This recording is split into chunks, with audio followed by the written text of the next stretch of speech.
This is the second part to the first hardcore nuzlocke that we have done some times ago. This time we're gonna challenge the rest of the gym leader and also challenge the Elite Four. Let's see how we do. So remember when I said I'm gonna challenge Koga next? Yeah, I didn't.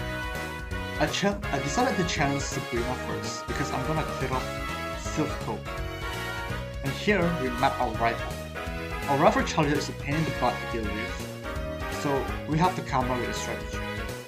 Before the fight, I purchased Abra in the Saladin game because I'm not sure if gifted Pokemon is counted as an encounter, and in the guide website it doesn't say that. EV is counted as an encounter. And I also purchased the Thunderbolt TF, which is the hunter. With them acquired, I challenged my rifle in Silpho. I start off with the Thunderbolt Hunter to take out his Pidgeot. Then he sent out his effect. This let me switch to my own Pidgeot right away and goes for the confusion. 2-main attack does the job. I have to get paralyzed in the process.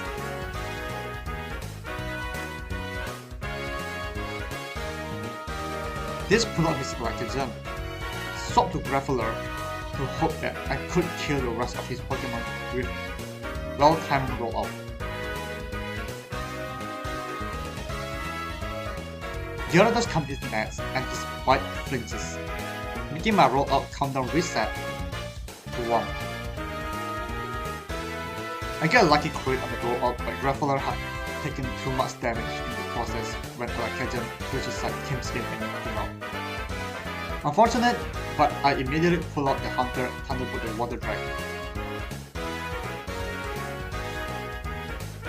which leads to his ace Charizard. I immediately swap to Gyarados, intimidate it,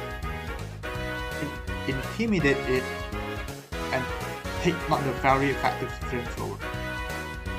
Then I Water Pulse it down, and I luckily get the confused first try. Charizard keep hitting itself in confusion and clear up the rifle fight.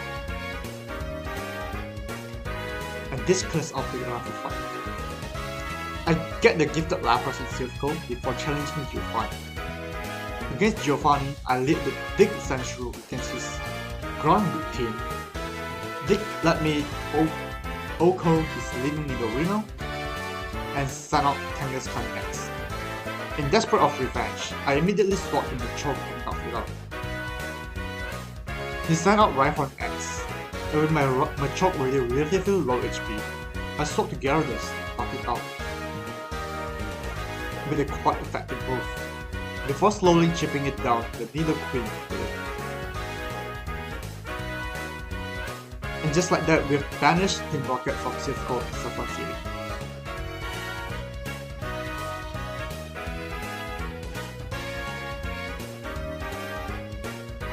I bought the Shadow Ball TM for Snorlax, then challenged Sabrina with Psychic Touch move. I lead with Laugh for Snorlax against her physically frail team and sweep the entire team with Shadow Ball and Body Slam. Sabrina is down. Then I catch Dodo at Route 18. I got a Fly TM at Route 16. This is the Pidgeot right away. Unfortunately, my encounter at Safari Zone is Paras. Nidoran line up with the last addition to the Elite Four team. Oh well. I got the Surf TM at the Safari Zone, then I give the Golden Teeth to the Toothless Boatman to acquire the Strength TM. Against Koga, I leave with Kadabra and spam Psychic at his specially frail team, except for Muk. Muk comes in and the Psychic putting it at 1 HP. Then he just minimized once before using Hyper Potion twice. And finally let me knocking it out with Psychic Psybeam combo. And the rest just died to one Psychic, including his Ace Freezer.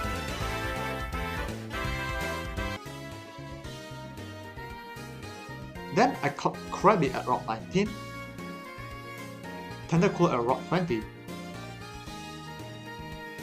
I caught a Slowpoke at Seafoam Island named Sonic Fast. I caught Horsey at Route 10 because this is only my encounter left. I caught Voltorb at Power Plant. I revive Almanac Fossil at Cinnabar Island, and I get marked at Pokemon Mansion. I decided to go crazy on Lane, the Fire-type gym leader, and go mono water team.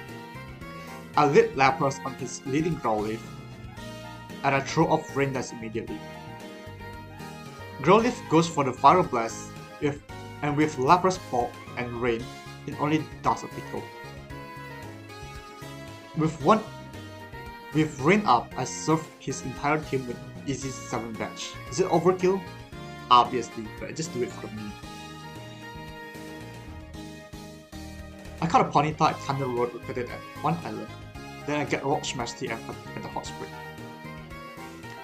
I head to the Tree Island and beat the Riders.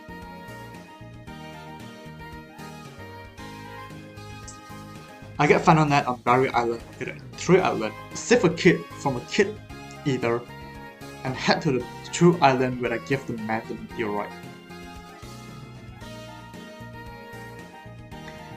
I get back to Bill and got sent back to Cinnabar Island. I head back to Vermilion City to challenge Giovanni, the ground-type gym leader, and the last batch. I'm back with the mono water team again.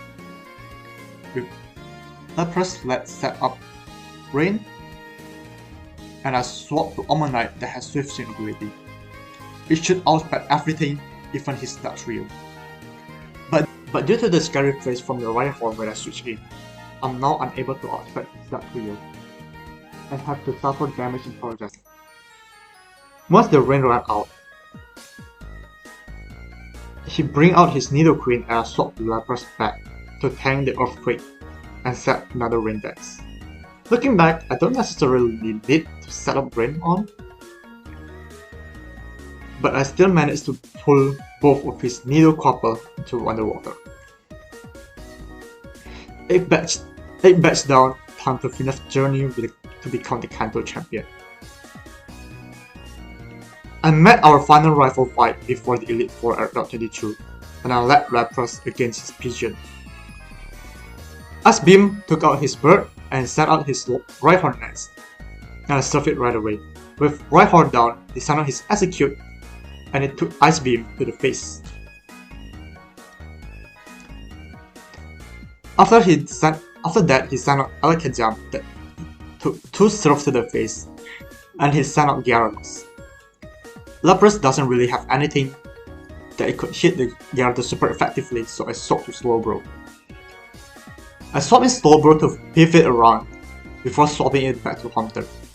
With Little Hunter when I switches in, and I zap it with quite effective Thunderbolt, knocking it out. Finally, sent out his ace Charizard. But thanks to the kinds of Gyarados, setting out Rain, I swapped into Slowbro, hit the Charizard with a Rain boosted serve and leaving in 1 HP. If I have the level advantage, I might be able to knock it out. Unfortunately, I don't, and second serve finished off the mighty Charizard. I teach Lapras Thunder as part of Elite Four strategy. I caught Onyx the Victory Road and made it to the Elite Four. Against Lorelei, my plan is to use Thunder Rain Dance Lapras to take out her team, but I kinda get backfired when her team always goes for Hail once I set up the rings. So I just go with Unboosted Thunder and knock out his Dugong and Cluster, which both have the move Hail. Once the Slowbro comes in, and I immediately set up Rain and Thunder the Slowbro. Unfortunately, it survived with 1 HP and yawned me to sleep. I swapped in Hunter, who also took the yawn and successfully knocked out the Slowbro before going to sleep. Lorelei sent out her Lapras next, and I swapped into my superior Lapras. It took the spike damage and tanked the rain boosted serve as is nothing.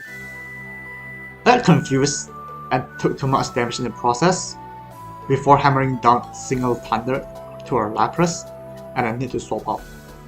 I swapped to Snorlax, who took down the Lapras a couple of body slam, counter her special defensive Jinx, and who took a Shadow Ball to the face.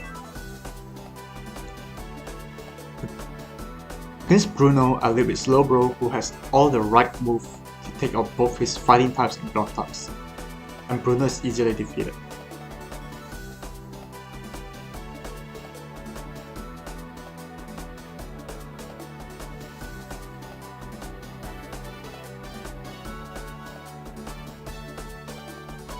I gotta have a ghost type gym leader, but her team is more looks like a poison. This should be easy with Kadabra, right? Oh, I accidentally overleveled. Nuzlocke rules let you cap at the highest Pokemon of the Elite Four, and the cap is 60. My Kadabra is level 61, meaning I can't use it for the rest of the fight. So I start off with Slowbro, who clears up all her Pokemon with a single move Psychic.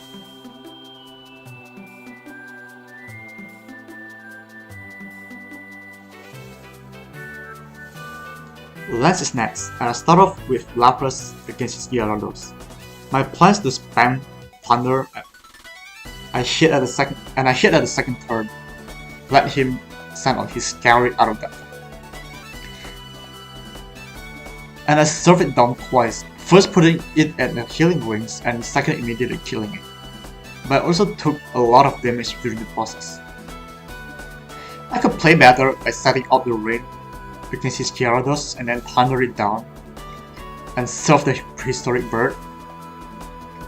But either way, this let him send out his Dragon Air next, which both just get took out by the SP. And now I'm screwed. My Lapras, who have super effective moves against his Dragonite, is at critical HP, and anything could kill it there. So I switch in Snorlax. I don't really need Snorlax anymore. It's just there for secondary usage. It took 2 wing attack, and I take a Hyper Beam to the face when I press rest to heal off the HP, killing my Snorlax instantly. Hunter comes in for the revenge Snorlax, but Thunderbolt only does a bit of damage, slowly chipping it down before putting it to sleep. I wing attack my Hunter. It wing attacked my Hunter, surviving it barely, before dealing the final Thunderbolt to seal the victory against Lance.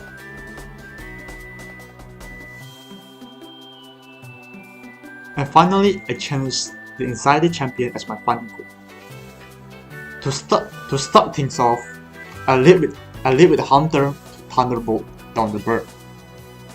Alakazam comes next, and I double Shadow Ball it while it only spam Future Sight. Gyarados comes in after the Alakazam dead, and I Thunderbolt it and willing to sacrifice Hunter to the Future Sight. But it dealt less damage than I anticipated, and Hunter survived with more than half HP. While Insanity sent out his Execute, I swapped out to my own bird. I got slapped right away after switching in, and I died to 4 8 bombs in a row. And well, this gives me a free switch to Lapras, who take on the redemption by S-beaming down the pine tree. He sent out his Rider next because he see a super effective move, and immediately got drawn by Surf. Finally, he sent out his Almighty Charizard next. It took 2 Surf to take it down, but not before he blasting a Fire Blast in my face and missing 1. With Charizard down, I finally beat Anxiety to become the Kanto champion. Thank you guys for watching these Nuzlocke. I have so much fun doing this. Let me know what you guys want to see next, and see ya.